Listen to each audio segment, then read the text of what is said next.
Welcome to the mini blog. চলে এসেছি রান্নাবান্না করে। বন্ধুরা, তোমরা সব কে কেমন আছো? তোমরা নিশ্চয়ই ভালো আছো ঈশ্বরের কৃপায়। আমি মোটামুটি আছি। খাওয়া দাওয়া তো কন্ট্রোল করছি সব সময়। দেখো, আমরা প্রথমে থানকুনি পাতা খাই আমরা তো জানো। থানকুনি পাতা করে নিয়েছি, তারপরে করে নিয়েছি তোমার লাউ তরকারি।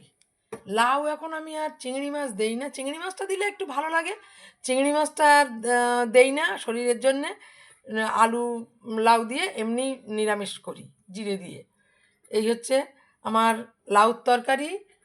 এই যে থানকুনি পাতা বাটা আছে, কালকের একটু ভাত আছে, কালকের একটু কচু শাক আছে, এটা আমার হাজবেন্ডকেই দেব। আর করে নিয়েছি দেখো রুই মাছের ঝোল আলু দিয়ে, প্লেন আলু দিয়ে করে নিয়েছি।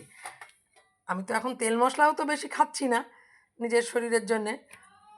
আর গরম গরম ভাত, এই হচ্ছে আমার আজকের মেনু। তাহলে তোমাদের কেমন লাগলো আমার এই মেনুগুলো একটু কমেন্টে জানিও তো। রোজই তো আমি দিচ্ছি, তোমাদের কেমন লাগে আমি জানি না, তোমরা একটু কমেন্ট করো। হ্যাঁ, তাহলে ভালো লাগবে আমার। তোমাদের পাশে আমিও থাকবো, তোমরাও আমার পাশে থাকো, খুব ভালো লাগে। বাই।